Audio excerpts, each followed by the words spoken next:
maalmahan iyo maalmo dhaweyd wax la sheegay ciidan ka goostay meesha sanaag bari dadku haddaanay mesela ana xogaal u ahayn waxa laga yaabaa waxaan ciidan badan goosanaya maxay yihiin la yiraahdo haddii horta dadka inay ka dhaadhiciyo waxani waxay yihiin waxa gobolada ka qaramaysan ciidamo badan oo qaarkood 25 sano qaramaysnaayeen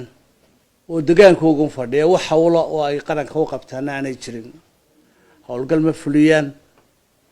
meeshooda wax kuma qabtaan hadana waxaanu siinaa mushaar inagoo eegana waxyaabo badan wali inta ay joogeen wax hawla waa hawlgalada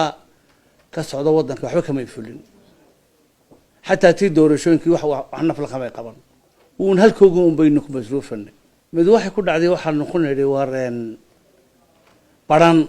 الدجاج كوجي هيد إنه ترام بقوا مرة وحنا شايفين يجي يكوا بودلاند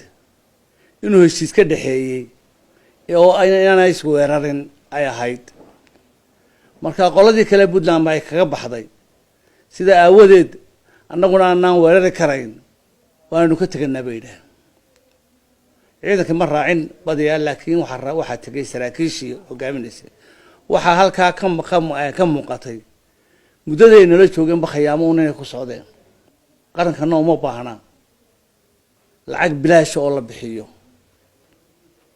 قف العق ثلاثين هي وإنه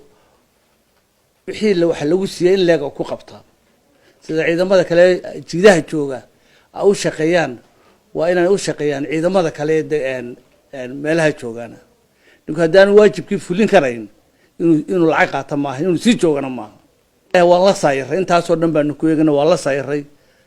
كوا تجي كوا كلامه مو بهنا قرنكو إن إسكت كان بونايسن وأنا كفر أحسن إن إسكت كان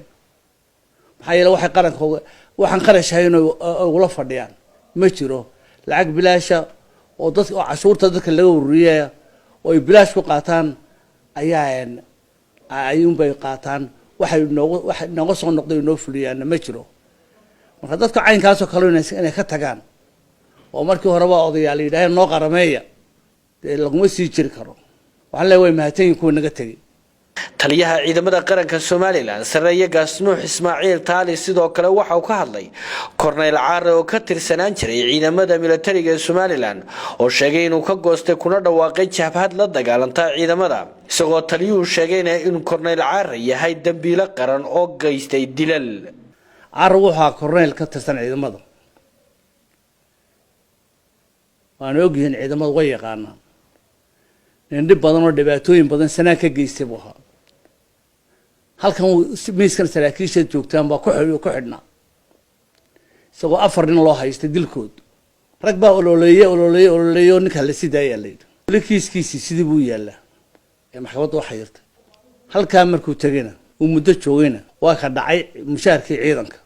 ee dhexdooda fadhiistay haddana waa ka tagay Puntland dadka uu gacantiisa ku dilayna ee gobolkaasna ka tirnaa 10 qof kama yara qaar hadday ciidan tahay iyo hadday tahay shacab waxaan arkay dad u doodaya sanad kula kulmay ninkaas la iska daayay waa geesi goormu noqday in qaran ummad islaam xasuuqay inuu geesi noqdo in la qisaasaba ahayd si isagana dambiga Ilaahay uga dhaafo oo dadku laayay loo qisaasaba ahayd laakiin in loo qaato geesi anu waxaan u arkaa ana shakhsiyan inay tahay dambi uu doodayaana hadduu wax u tarayo dambiga uu sameeyay laga jaray inuu ogolaado laga jaro maxkamad la saaro laakiin iska socow dad baan laayay waxaan doonaan sameeyay ciidan baan laayay